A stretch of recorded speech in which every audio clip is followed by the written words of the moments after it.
Welcome to my channel Chakri. మహాలక్ష్మిని తన ఇంటికి తీసుకువెళ్లి కుట్ర చేసిన ప్రతాప్కు షాకిచ్చిన మాధవ, కేశవ కన్నా అసలిదంతా ఎలా జరిగింది అనేది వీడియోని స్కిప్ చేయకుండా చివరి వరకు చూడండి.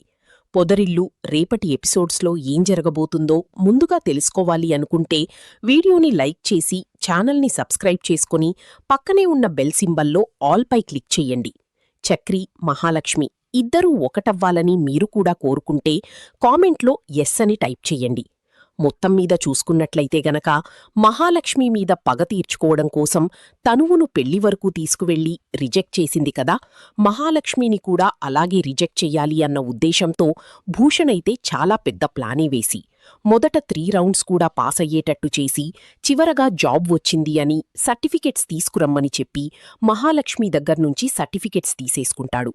తీసేసుకోవడంతోటి ఎవరు మీరు, ఎందుకు నా సర్టిఫికెట్స్ తీసుకున్నారు, ఎందుకు నన్ను పొమ్మంటున్నారు అంటూ నిలదీసిన మహాలక్ష్మికి మాస్క్ తీసి వాడి మొహం కాస్త చూపిస్తాడు.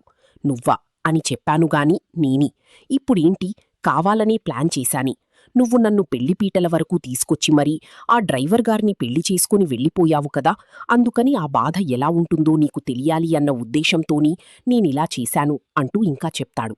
చెప్పేసేసరికి ఏంట్రా నువ్వు నన్ను చేసేది అనగాని, మరేమనుకున్నావు, నీ భూషణ్ణి తక్కువ వంచనా వేస్తున్నావా, సర్టిఫికెట్స్ నేను తీసుకున్నాను, మొదటిసారి సర్టిఫికెట్స్ మీ నాన్న తగలపెట్టేశాడంట కదా, రెండోసారి సర్టిఫికెట్స్ను కూడా మర్చిపో, ఇంక నువ్వు ఎక్కడా జాబ్ చెయ్యలేవు, జాబ్ చెయ్యకుండా చెయ్యడమే నా పని అని చెప్పి ఇంక భూషణ్ కాస్త ఛాలెంజ్ చేస్తాడు. ఇక్కడే ఉండరా, నేను 5 నిమిషాల్లో వస్తానని బయటకొస్తుంది. ఏంటి మహాలక్ష్మిగారు, జాబ్ వచ్చిందా, ఎప్పట్నుంచి జాయిన్ అవ్వాలి, ఈ రోజా రేపా అని చెప్పి అనగాని, నా సర్టిఫికెట్స్ నాకు కావాలి అనేసరికి, ఏమైంది మహాలక్ష్మిగారు అనగాని, అక్కడ ఆ పిల్లకోడు ఉన్నాడు అనేసరికి, పిల్లకోడు ఉన్నాడా, పిల్లకోడక్కడ ఎందుకున్నాడు అని చక్రి అడుగుతాడు. జరిగిన విషయమంతా కూడా చెప్పుకొస్తుంది. చెప్పుకొచ్చేసరికి, ఏంటి కావాలన్నా పిల్లకూడక్కడ ఉండి మిమ్మల్ని ఇబ్బంది పెట్టడానికి జాబ్ మీకొచ్చినట్టు చెప్పాడా, పదండని చెప్పి ఇంక లోపలికొచ్చిన తర్వాత, రే సర్టిఫికెట్స్ ఇవ్వరా, అసలు మహాలక్ష్మిగారి జోలికి నువ్వు ఎందుకొచ్చావు, నువ్వు రావాల్సిన అవసరమేముంది అని చెప్పి నిలదీసేసరికి, వస్తాన్రా, ఖచ్చితంగా వస్తాను, ఇది నన్ను నమ్మించి మోసం చేసింది, ఆఫ్టరాల్ డ్రైవర్ గాడివి, నువ్వేం చేస్తావురా అంటూ ఇంక వాణ్ణి తక్కువ చేసి మాట్లాడేసరికి నాకు చాలా కోపం వస్తుంది. చక్రిగారు, వాడి అంతు చూడాల్సిందే, వాణ్ణి మాత్రం వదిలిపెట్టకూడదు అంటూ చాలా కోపంగా మాట్లాడుతుంది మహాలక్ష్మి.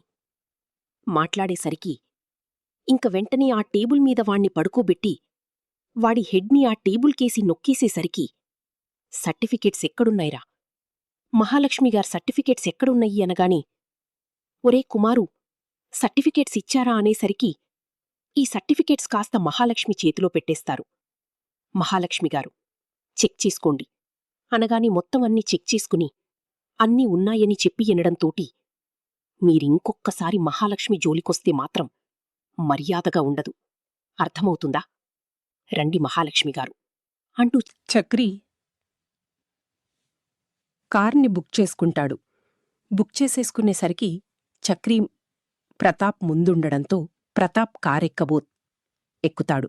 ఎక్కేసరికి, మీరసలు ఎందుకు ఇదంతా చేస్తున్నారు, ఇంత కోపాన్ని మహాలక్ష్మిగారి మీద ఎందుకు చూపిస్తున్నారు, పాపం మహాలక్ష్మిగారు చాలా మంచివారు అనగాని, అంత మంచితనమే ఉంటే తండ్రి చూపించిన సంబంధాన్ని పెళ్లి చేసుకుంటారే తప్ప, తండ్రికి ఇష్టం లేని సంబంధాన్ని పెళ్లి చేసుకుని తన జీవితాన్ని నాశనం చేసుకుంటూ ఉంటే ఏ తండ్రైనా భరించగలడా, భరించలేకే కదా ఇలాంటి పరిస్థితి వచ్చింది అంటూ మాట్లాడేసరికి, అంటే మహాలక్ష్మిగారు తప్పు చేస్తున్నారా అని చెప్పాను, కాని తప్పే చేసింది అనేసరికి, పిల్లలు తప్పు చేయడం సహజం, తల్లిదండ్రులు సరిదిద్దాలి అని అంటూ ఉంటారుగదా, మరి మహాలక్ష్మిగారు చేసిన తప్పుని సరిదిద్దారా, మీరు మహాలక్ష్మిగారు దగ్గరికి వెళ్ళి సూటుగా ఒక్క క్షణం కూర్చుని మాట్లాడారా, అసలు ఏంటమ్మా నీ సమస్య ఏంటి అని అడిగారా, మహాలక్ష్మిగారు ఎన్నోసార్లు మీకు చెప్పాలని,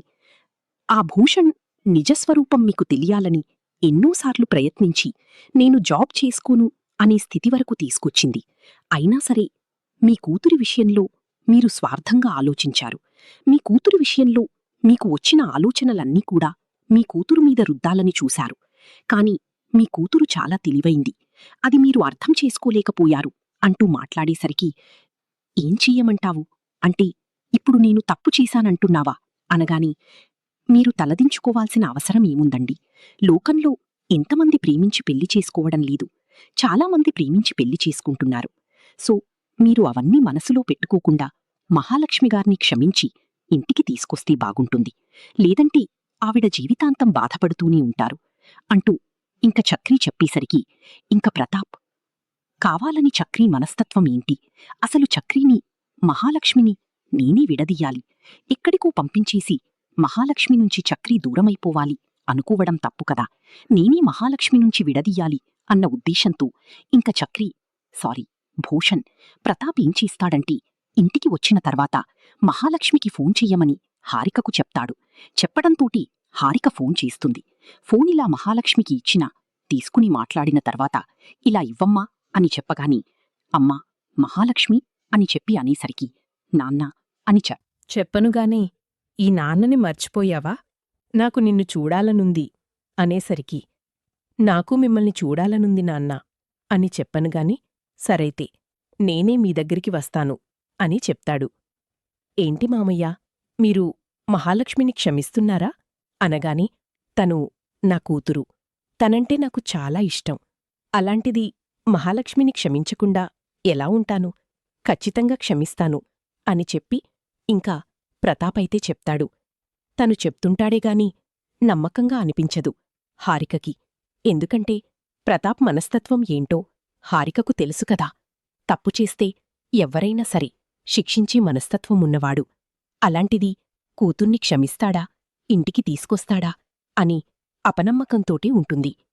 ఇంకా ప్రతాప్ కాస్త మహాలక్ష్మి వాళ్ల ఇంటికి వెళ్తాడు. బయటనుంచి అమ్మా మహాలక్ష్మి అని పిలవడంతో మహాలక్ష్మి బయటకు వచ్చి ఇంకా ప్రతాప్ని పట్టుకుంటుంది. పట్టుకునేసరికి చక్రీ కూడా వస్తాడు. రండి, బయల్దేరండి, మన ఇంటికి వెళ్దాం అని చెప్పనుగాని, ఎక్కడికి నాన్నా, పెళ్ళయ్యాక మీరు ఇక్కడే ఉన్నారు కదా, ఒక 10 రోజులు మన ఇంటి దగ్గర ఉండి వెళ్దాము అని చెప్పి అనేసరికి, సరే అని ఇంకా అక్కడి నుంచి కాస్త బయల్దేరుతారు. వెళ్ళొస్తామన్నయ్యా అని చెప్పి ఇంక వీడు చెప్తాడు. వెళ్ళొస్తాం పెద్ది అని తను చెప్తుంది. చెప్పేసరికి ఇంక ఇద్దరు కూడా బయల్దేరి ప్రతాప్ ఇంటికి వస్తారు. వచ్చిన తర్వాత ప్రతాపు తనను చాలా బాగా చూసుకుంటాడు. అక్కడికి వెళ్లడం, ఇక్కడికి వెళ్లడం, ఇంట్లో రికీ, అన్ని విషయాలు తెలియాలి. 1-2 సార్లు కష్టతరం అవుతుంది, తర్వాత ఈజీనే కదా. అవుతుంది. ఏం కాదల్లుడుగారు, మీరు తీసుకుని వెళ్ళండి అనగానే ఎందుకో డౌట్ కొడుతూనే ఉంటుంది. వీడికేంటి, నాకు 10 లక్షలిచ్చి మరీ పంపించారు, ఏ ఉద్దేశంతో పంపించారు? దీని వెనక ఏదైనా మతలబ్బుందా? దీని వెనక ఏదైనా ఉందా అన్న ఆలోచనతోనే చక్రీ డబ్బు తీసుకుని బయల్దేరతాడు. బయల్దేరేసరికి మధ్యదారిలో ఒక 4 రౌడీలు కార్ని ఆపేస్తారు. కార్ని ఆపేసి డబ్బుతో సహా వీణ్ణి కూడా, అంటే చక్రీని కూడా తీసుకెళ్ళి ఒకచోట దాచిపెట్టేస్తారు. దాచిపెట్టేయడంతో ఇంక ఎక్కడ దాచిపెట్టారో ఏంటో కూడా ఎక్కడా తెలియనివ్వకుండా దాచిపెట్టేస్తారు. మధ్యాహ్నం అయిపోతుంది. ఉదయం 10 గంటలకు వెళ్ళినవాడు మధ్యాహ్నం 2 అవుతుంది. రాడు. ఇంకా లేటవుతుంది. రాడు. ఇంకా అలాగే టైం అయిపోతూ ఉంటుంది కాని రాడు. ఏంటమ్మా, చక్రీ 10 లక్షలు తీసుకుని బ్యాంకుకు వెళ్ళాడు, ఇంకా రాలేదు. ఒకసారి బ్యాంకుకు కాల్ చేసి మాట్లాడతానని బ్యాంకుకు ఫోన్ చేస్తే బ్యాంకుకు ఫోన్ వెళ్తుంది. ఫోన్ వెళ్ళేసరికి ఇలా నా అకౌంట్లో 10 లక్షలు తీసివేయడానికి మా అల్లుడేమన్నా తీసుకొచ్చాడా అనగాని ఎవ్వరూ తీసుకురాలేదు సారు అని చెప్పి అనేసరికి ఒక్కసారిగా